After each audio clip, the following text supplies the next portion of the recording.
Hello, my name is Dr. Jeff Aberle, and I want to introduce to you today the Erchonia FX635. This is a low-level laser therapy device that puts out these red laser lines that actually have a therapeutic effect on the body. And so what this introductory video is for is to show you how this works and how it works on a cellular level to improve health conditions and to improve the overall health of the body. It's absolutely amazing. So this device right here has 3 lasers, and hopefully you can see them in this bed. They don't show up real well on white paper, but there's a red line laser there, there's another one there, and there's another one there. And you can adjust these in many different angles and positions to get them wherever you want to go. But what you're doing is you're exposing the body to this low-level light therapy, low-level laser therapy. And the name FX635, 635 stands for the wavelength of the light. So this red light is 635 nanometers. That's one of the critical things. And you can also set this flash rate on them too, which has a different therapeutic effect as well. So low-level laser therapy, this is amazing. If you start researching this, you're going to find all kinds of really cool stuff. So role of low-level laser therapy in neurorehabilitation. So this is actually using the lasers on the brain. You can put these on the head specifically. I'm doing it for 20 minutes. 10 minutes one way, 10 minutes the other way. It's great. So here's a whole article on that. And these are MDs and PhDs doing this research. They're not chiropractors. MDs and PhDs, they have more clout than us chiropractors. I got to admit, that's fine. They're the ones doing the research and saying this stuff is working great for all kinds of things. So this you can actually look up. It's called The Role of Low-Level Laser Therapy in Neurorehabilitation. It's on PubMed. It's a free article. This one here is on wound healing. So these lasers can be used in veterinarians' offices as well. They have specific ones for animals. But wound healing in people, after surgery, before surgery. You get faster healing times by exposing people to red light. Even third-degree burns. I've heard amazing stories about burns and using the lasers to help with healing and pain relief. Here's another one, photobiomodulation. That's another terminology, another word you can use, photobiomodulation. So you're using light, photo, for biological enhancement. So this is photobiomodulation in human muscle tissue, an advantage in sports performance. That's the exact name. Again, the abstract is on, actually the full article is on PubMed. So this is like a 44-page article. I didn't print out the whole thing. And they're actually talking about laser doping. So, because it's such an advantage. This is on low-level laser therapy in Russia. This is a great article because in Russia they have been using low-level lasers since 1974 as a standard of care. Standard of care. You got to understand, in America here, what are standards of care? Well, you go in, you get antibiotics. That's a common standard of care, right? So there's just different things in America that we all know about. You got something, bronchitis or something like that, you're probably going to get an antibiotic if they determine it's a bacterial thing, right? But over in Russia, standard of care is lasers. I don't know what other standards of care they have over there too, but they're well known over there. Probably everyone in the country knows about these lasers. You come to America and everyone's like, what? I don't understand what those are. So lasers can be used in many different ways. They can be used in this way, but most of you probably realize that lasers can be used to burn off tattoos, right? And those are much more powerful. Burning off a tattoo hurts. I've heard it's very painful. Getting a tattoo hurts. These you don't even feel. You don't even feel them, but you feel the effects of them, either right afterwards or oftentimes even during a treatment. You can also use lasers for LASIK surgery, right? For the eyes, for eye correction, sight distance and stuff. So they'll use lasers for that. They'll use lasers for hair removal. Clearly you can use lasers in industry for cutting things. So lasers is a broad category of what's going on. This is, like I say, low-level laser therapy, or cold laser. I don't really like the term cold laser because it's not cold, right? But it's not hot either. So I like low-level laser therapy, or LLLT, or even 3LT.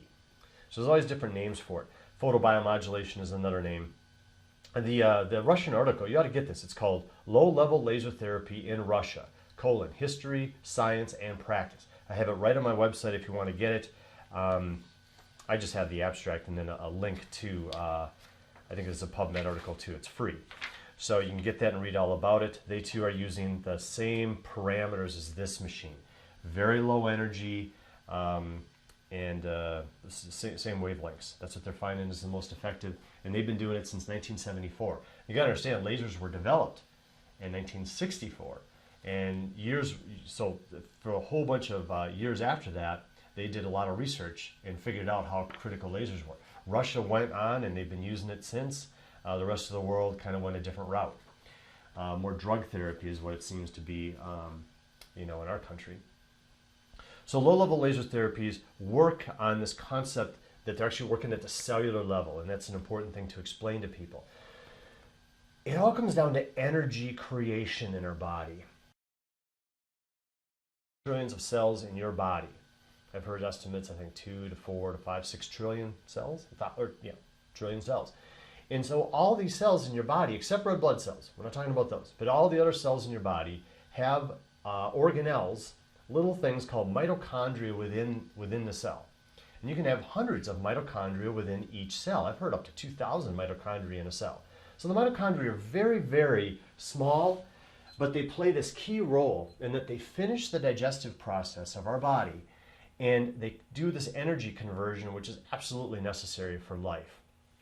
So the final energy that the body uses is called ATP. It stands for adenosine triphosphate. You never have to hear that word again. ATP is the energy of the body, just like gasoline is the energy in a car or a truck, right? But that energy has to come from somewhere and has to be converted. For us humans, it comes from the food that we eat, and that there's energy stored in the bonds between atoms. But we can't use that.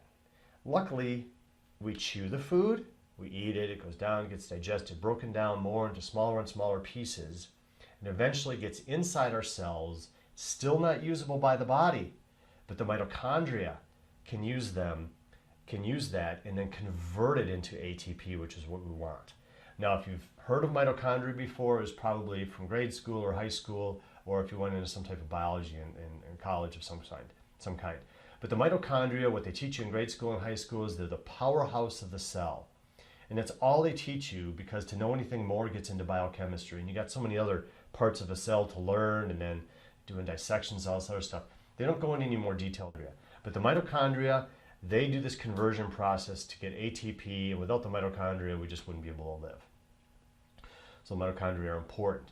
Now, if you get even a little bit deeper into the mitochondria, they need an enzyme called cytochrome C oxidase. Again, another word you never have to say again. But the cytochrome C oxidase is critical in this multi-step conversion to make ATP. ATP is the fundamental goal. If you don't have cytochrome C oxidase, you can't make the whole path transition to ATP. But what can happen to cytochrome C oxidase? And remember, you got this in abundance, but you have to talk, when you're discussing this, you have to talk individual molecules here. So you have a cytochrome C oxidase, working great, until one day a nitric oxide molecule gets stuck in it, and it binds to it, and it renders the cytochrome C oxidase useless. It's not destroyed, it's not damaged, it just doesn't work. So that molecule cannot be used now to make energy until a photon from the lasers, or just a photon of red light, hits the cytochrome C oxidase, and it kicks off the nitric oxide. And then immediately it can start making the energy again in that process. Now remember, you've got trillions and trillions of these molecules in your body, right? If you have trillions of cells, and every cell has 100 to 2,000 mitochondria, and every mitochondria, who knows how many cytochrome C oxidase molecules it has in it, but it's thousands, easily thousands of them, probably millions, maybe even trillions, I don't know. When you start talking molecules, man, the numbers get astronomically high. So you've got a lot of these in there. If you just lose one of them to a nitric oxide, you're never going to feel it. But start saying you start losing trillions of these. And you're not losing them, they're just bound. But now you do the low-level laser therapy, and you unbind all those, and immediately your body can start making a lot more energy in those cells wherever the light was exposed to free up the cytochrome C oxidase. I know it seems a little confusing, but it all comes down to energy production. And tight muscles can often be from low energy production. The other really cool thing is even after the lasers are removed, the effects are still there. Because all the light did was knock off the nitric oxide. And now that molecule is free to do what it needs to do. So the therapy lasts. Otherwise you'd have to have lasers on you 24/7, and who wants to do that, right? So the whole thing comes down to energy production in the body and this conversion from the biggest macromolecules that you put in your mouth, start chewing all the way down to the microscopic molecules that you then have to tear apart molecularly and convert to ATP. And that's what our mitochondria do for us. The powerhouse of the cell is a perfect term to simply describe mitochondria. It's great. So that's what low-level laser therapy does. That's what red light actually does. I love the system. It's great. I find changes in people within minutes, and I can usually freak them out quite a bit when I put it on a tight area and they feel that tight area and they feel it looser even after a few minutes of exposure to the lasers. I say it doesn't hurt. You don't even feel it, but you feel the effects of it usually quite quickly. And so there's key areas that I figured out: front of the hips, back of the knees. You do those spots with the laser and people's entire bodies relax more. And I'm going to go into that in another video. It involves talking about fascia and different things of the body. So I'll show that in a different video, but it's really, really neat. So the types of things that you're going to see these lasers being used on in the future here, I don't even think they have a clue all the different things it can be used for. If they could get a hold of the Russian research, they might be able to have a better idea, because they've had 40 or 50 years to figure out all the different uses for low-level laser. So what I urge you to do is do some more research on this. But when you're looking up low-level lasers, make sure that you are actually in the same power levels. So the terminology out there is very confusing. And so what some people will call a low-level laser is actually a 1-watt laser. I'm like, well, that's not low-level laser at all. 1 watt compared to 0.0175, it's a big difference. So when you start getting up into these higher power levels, it's not as good of results. The low power, a little longer time is great. The cells love it. They make energy. A whole bunch of health benefits have occur. And I'm only talking about the energy production part of it as a health benefit. There's a lot more going on there that is really, really nice. So when you start doing research on that, you're welcome to go look and play around with that stuff and see what you can find. And just be careful of those power levels. So anyway, I hope that answers some questions for you, but I really wanted to introduce the Erchonia FX635 as a tool that we have in our office to help people with a lot of different problems. And if you have any questions about it, just give us a call or shoot us a comment on YouTube or Facebook, whichever or wherever you're watching the video at. So again, my name is Dr. Jeff Aberle, and thanks for watching, and have a good day.